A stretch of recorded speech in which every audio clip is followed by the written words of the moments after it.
Buenos días a todos. El día de hoy les vamos a hablar de tetraciclinas y otro grupo de antibióticos de los cuales mis compañeros les hablarán más adelante. Bueno, de lo primero que vamos a hablar el día de hoy es de qué son las tetraciclinas. Las tetraciclinas son antibióticos de amplio espectro, es decir, se utilizan para tratar infecciones por bacterias. Presentan mayor eficacia en bacterias de características gram negativas y presentan menor eficacia en bacterias gram negativas. Actualmente existen antibióticos menos tóxicos y más eficaces. Por ello, su uso se ha visto reducido. Estas tetraciclinas van a funcionar al prevenir la multiplicación y la propagación de las bacterias. Este mecanismo de acción lo hablaremos más adelante. En la parte superior de la pantalla pueden evidenciar la estructura molecular de las tetraciclinas. Bueno, ahora vamos a conocer algo de la historia de las tetraciclinas. Estas se descubrieron en 1948 por el científico Benjamin Mingel, a partir de los Streptomyces griseus presentes en muestras de suelo. Para ese tiempo existía gran demanda por la búsqueda de nuevos antibióticos para contrarrestar las infecciones de la época. El primero en aparecer de la familia fue la clortetraciclina, que va a ser como el papá de todas las tetraciclinas. Posterior a la aparición de esta, va a aparecer en 1952 la tetraciclina, en 1957 la democloxicilina y en 1961 la doxiciclina, que es una de las más utilizadas hoy en día. Bueno, ahora vamos a hablar del mecanismo de acción de las tetraciclinas. Que las tetraciclinas son de características bacteriostáticas. ¿Qué quiere decir esto? Que funcionan al prevenir la multiplicación y la propagación de las bacterias. ¿Pero cómo lo hacen? Sencillo, actúan fijándose en la subunidad 30S, como lo pueden ver en la imagen, hay una unidad 30S y una 50S. Estas se unen a la subunidad 30S al ribosoma, impidiendo el acceso de los aminoacil T-ARNs, que no se pueden unir a la proteína en crecimiento. En la imagen se puede ver que están los aminoacil y hay sitios de transferasa. En este caso, la tetraciclina se va a ubicar en el sitio en el cual se debería ubicar el aminoacil. Al ubicarse en este punto, va a evitar que se forme la cadena polipéptica naciente, lo que va a conllevar a que no se sintetice la proteína y a su vez le va a ocasionar la muerte celular a la bacteria, ya que no se va a poder terminar de desarrollar y tampoco se va a poder reproducir. Lo que querrá decir que de esa manera se controla el proceso infeccioso creado por este agente. Los usos más convencionales son las infecciones de transmisión sexual, para el tratamiento del cólera, para tratar las infecciones de piel y tejidos blandos y para tratar las infecciones orales y dentales.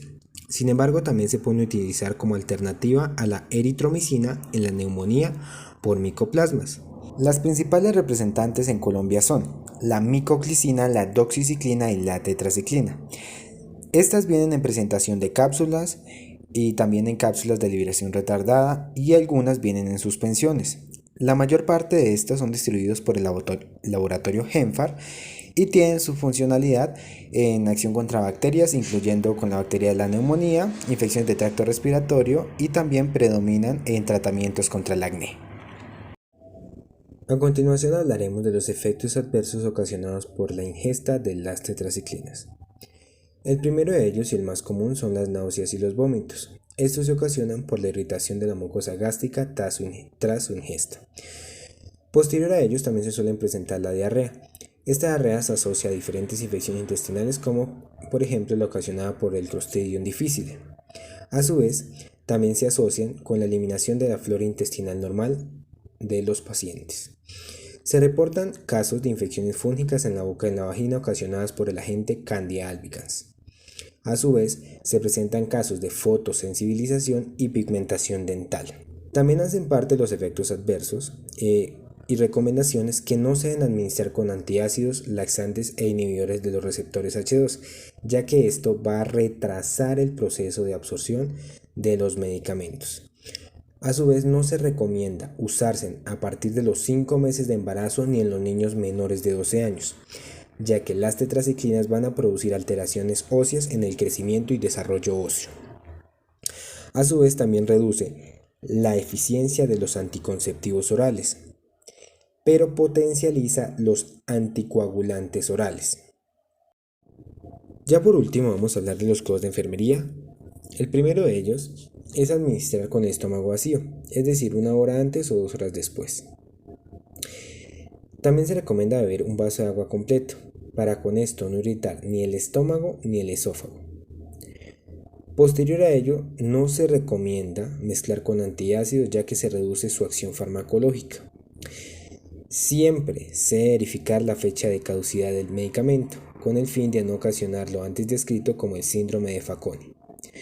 Por último, pero no menos importante, se debe ajustar la dosis si el paciente tiene función renal reducida, ya que esta es la principal vía de eliminación de las tetraciclinas. Nitroimidazoles, antibióticos de amplio espectro bactericidas. Son antibióticos sintéticos heterocíclicos, es decir, contienen átomos diferentes al carbono, con actividad principalmente antiparasitaria, provenientes de la azomicina y su primer uso clínico fue en 1959. Son uno de los medicamentos que tienen acción tanto bacteriana como antiparasitaria.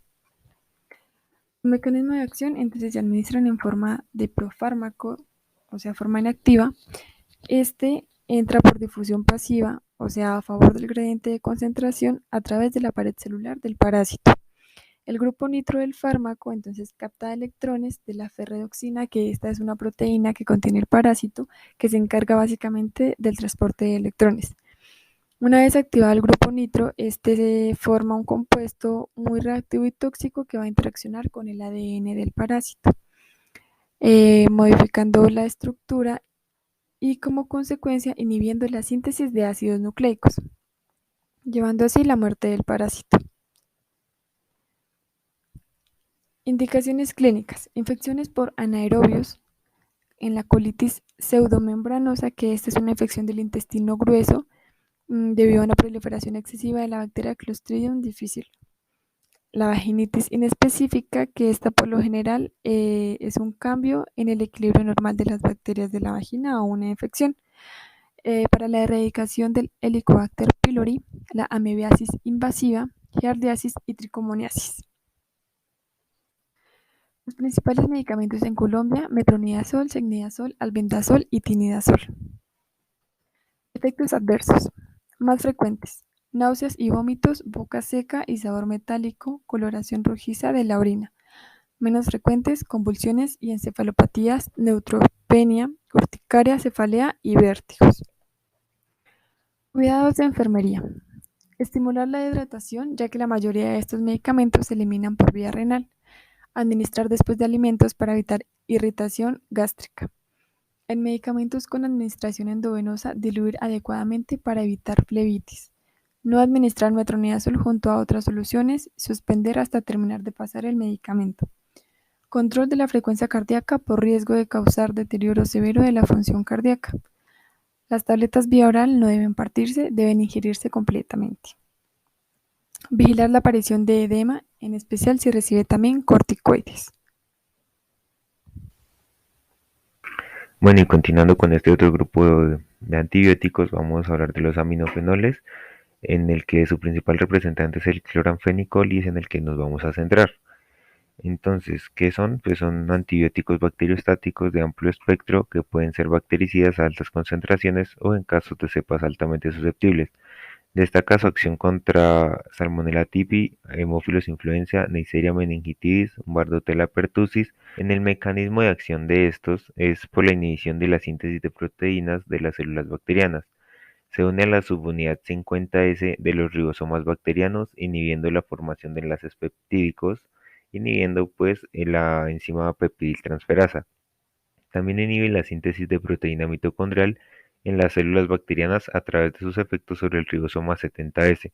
Entonces, lo que pasa aquí es que los ribosomas pueden separarse en dos subunidades. Una subunidad grande, que es la 50S, donde me va a actuar el cloranfenicol, y una subunidad pequeña, 30S, y pues ya unidas forman el ribosoma 70S. Como podemos ver en esta imagen, pues es el mecanismo como actúa el cloranfenicol. Entonces, los péptidos y las proteínas están formadas por la unión de aminoácidos mediante enlaces peptídicos. El ARN de transferencia es una molécula que participa en la síntesis de proteínas y pues es la que lleva los aminoácidos al ribosoma. Actúan como puentes y son los que emparejan los codones en el ARN mensajero. Entonces en la imagen, como podemos ver, los codones son el T7, el T6 y el T5, son los que el T5 y el T6 los que ya son emparejados al ARN mensajero, que pues es esta línea gris. Entonces lo que hace el cloranfenicol es impedir que la peptidiltransferasa continúe con esta con estos enlaces peptídicos, o sea, no me deja unir que los aminoácidos sigan formando estos enlaces. Lo que hace es que aquí, entre la T5 y la T6, en el caso de la imagen, no deja que la carga de información que me lleve la ARN de transferencia siga. Es por eso que aquí en la T5, en la parte de abajo, se ve que ya no está cargada con el ARN de transferencia y los enlaces peptídicos dejan de seguir formándose, y es así como se inhibe la síntesis de proteínas dentro del ribosoma de las bacterias. En las indicaciones clínicas está indicada para la meningitis bacteriana, la septicemia, el absceso cerebral, la epiglotitis aguda en niños, que pues en este caso es para los pacientes que no toleran las cefalosporinas de tercera generación, las otitis externas, las infecciones en piel y las infecciones superficiales oftálmicas. En cuanto a la presentación del cloranfenicol, este se comercializa en cápsulas, solución oftálmica, pomadas oftálmicas, cremas tópicas o solución ótica. En efectos adversos encontramos toxicidad gastrointestinal como vómitos, náuseas, sequedad de boca y toxicidad a nivel del sistema nervioso central como la cefalea.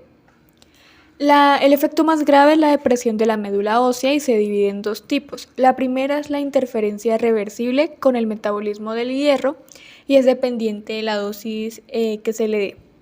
Este es el efecto más probable con dosis altas o con tratamientos prolongados o también en pacientes con trastornos hepáticos graves.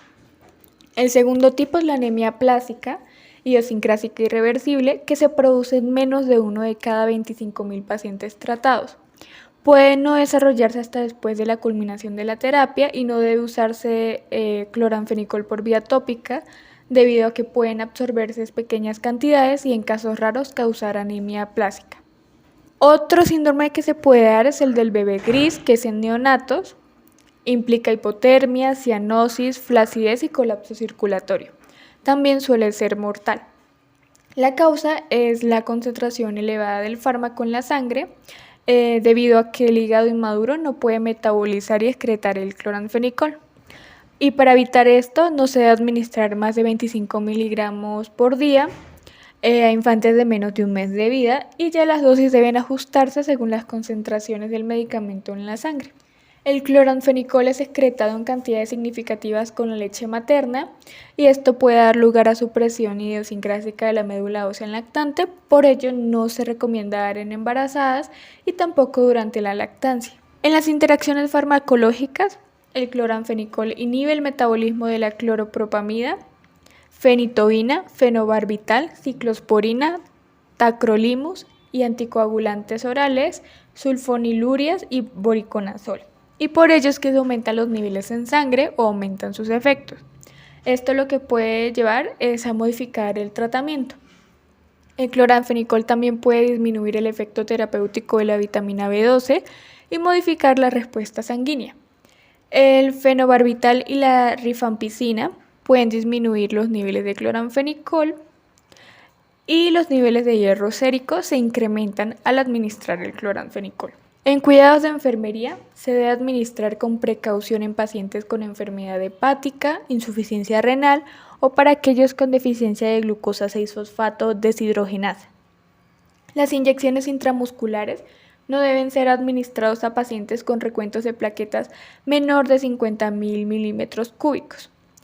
El cloranfenicol oftálmico tópico no debe utilizarse continuamente, entonces toca estar pendiente de eso, ya que podría dar lugar a un crecimiento excesivo de organismos no susceptibles, incluyendo los hongos. Es muy importante vigilar al paciente en búsqueda de síntomas de toxicidad y durante el tratamiento se deben practicar recuentos sanguíneos periódicos.